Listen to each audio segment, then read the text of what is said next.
കൊറ്റാർകാവ് റോഡുമായി ബന്ധിപ്പിക്കുന്ന BSNL റോഡിന്റെ ശോചനീയ അവസ്ഥ വിവരിക്കാനാണ് ഇന്ന് 140 ന്യൂസ് ഇവിടെ എത്തി നിൽക്കുന്നത്.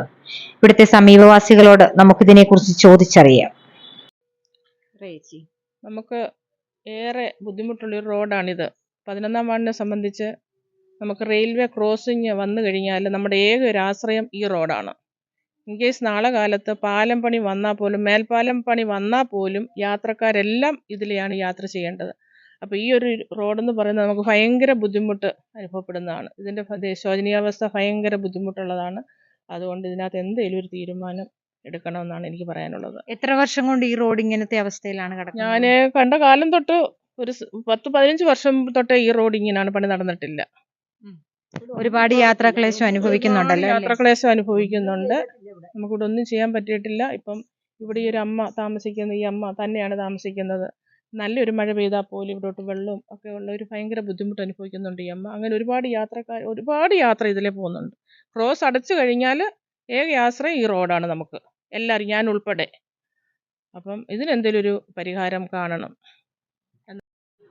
മാവേലിക്കരയിലെ പ്രധാന റോഡുകളിലൊന്നായ കൊറ്റാർകാവ് റോഡുമായി ബന്ധിപ്പിക്കുന്ന BSNL റോഡിന്റെ ഇപ്പോഴത്തെ അവസ്ഥ ശരിക്കും ദുരിതപൂർണമാണ്. പ്രദേശവാസികളും യാത്രക്കാരും ദിവസേന വലിയ ബുദ്ധിമുട്ടുകളാണ് ഇതുവഴി നേരിടുന്നത്. സ്കൂട്ടറിൽ പോകാൻ പറ്റത്തില്ല, കാറിലും പോകാൻ പറ്റത്തില്ല. ഒരു ഓട്ടോ വിളിച്ചാൽ പോലും ഇങ്ങോട്ട് വരത്തില്ല. അത്യാവശ്യം ഒരു ഓട്ടോ. ഞങ്ങൾ 2 വയസ്സ് എന്നവർ അപ്പുറം ഇപ്പുറം ഉള്ളത്. ഇവരാണെങ്കിൽ എല്ലാം ഈ പ്രായമുള്ളവരാണ് ഈ ഏരിയയിലുള്ളത്.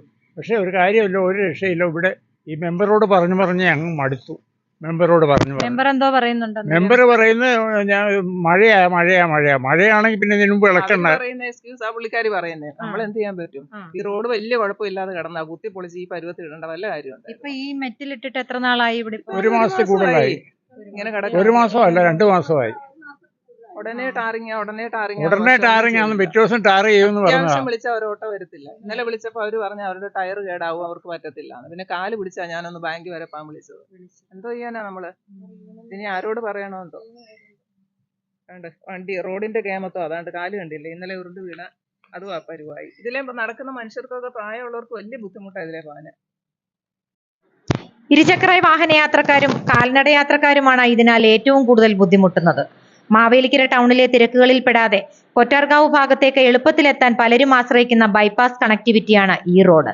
എന്നാൽ റോഡിന്റെ തകർച്ച കാരണം വാഹനങ്ങൾ വളരെ പതുക്കെ മാത്രം പോകുന്നതിനാൽ ഇവിടെ വലിയ രീതിയിലുള്ള ഗതാഗത കുരുക്ക് അനുഭവപ്പെടുന്നു.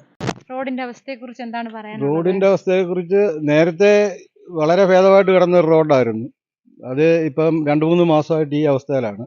പല ആൾക്കാരും പ്രായമുള്ളവർ ഈ റോഡിൽ വീഴുന്നുണ്ട്. പെണ്ണുങ്ങൾക്ക് തന്നെ സ്കൂട്ടറിൽ പോകാൻ വലിയ ബുദ്ധിമുട്ടുള്ള ഒരു ഇതാണ്. അത് ഏറെക്കുറെ നിങ്ങൾക്കിപ്പം മനസ്സിലായി കാണുമല്ലോ, വണ്ടി ഓടിച്ചു വന്നുണ്ട്. ഇത് പല രീതിയിൽ പല പ്രാവശ്യം മെമ്പറൊക്കെ പറയുന്നു. ഇത് പറഞ്ഞു കഴിഞ്ഞാൽ ഇങ്ങനെ കുത്തി ഇളക്കി ഇട്ടു. ആ കോൺട്രാക്ടർ എവിടെയാണെന്ന് പോലും അറിയത്തില്ല. ബിറ്റവൻ അടിച്ചിട്ടു. അന്ന് പോലെ മഴയാണെന്ന് പറയും. 3 മാസം കൊണ്ട് ഞങ്ങൾ ഈ ദുരിതം അനുഭവിക്കുക. ആൾക്കാർക്ക് വണ്ടി ഇറക്കാൻ പറ്റത്തില്ല. സ്കൂളിൽ 2-3 സ്കൂളുണ്ട്. വിദ്യാപീഠത്തിൽ പോകുന്നതും സെൻറ് മേരീസിൽ പോകുന്നതുമായിട്ടുള്ള ഗേറ്റ് അടയ്ക്കുന്ന സമയത്ത് ഈ വഴിയാണ് ആൾക്കാർ പോയിക്കൊണ്ടിരിക്കുന്നത്. പക്ഷേ കുഞ്ഞുങ്ങളെ കൊണ്ടൊക്കെ പോകുന്ന എന്ത് ദുരിതമാണ്. ഞങ്ങളിത് 2-3 മാസം കൊണ്ട് അനുഭവിച്ചുകൊണ്ടിരിക്കുക. എത്രയും പെട്ടെന്ന് ഇതിൻ്റെ കാര്യങ്ങൾ ചെയ്ത് ഒരു തീർപ്പാക്കി തരണം. കാര്യം ജനങ്ങളുടെ ബുദ്ധിമുട്ട് മനസ്സിലാക്കണമല്ലോ. നമുക്ക് റെയിൽവേ സ്റ്റേഷനിലോട്ട് പോകാനും കല്ലുമല കോളേജിലോട്ടൊക്കെ പോകുന്ന ഒരു വഴിയായി ഇത് ഈ ഇത് ഇടുന്നതിന് മുമ്പായിരുന്നുണ്ടെങ്കിൽ എങ്ങനെയെങ്കിലുമൊക്കെ നമുക്ക് ഇതിലൂടെ പോകാമായിരുന്നു. കുണ്ടും കുഴിയൊക്കെയാണ്, എങ്കിലും ഒരു പരമാവധി പൊക്കോണ്ടിരിക്കുമായിരുന്നു. ഇപ്പം ഇത് ഇട്ടിട്ട് ഇപ്പം 2 മാസത്തോളം ആകുന്നു. ഇതുവരെ അതിന് യാതൊരു ആക്ഷനും ആരും എടുത്തിട്ടില്ല, മുനിസിപ്പാലിറ്റി ആയാലും ആരായിരുന്നാലും.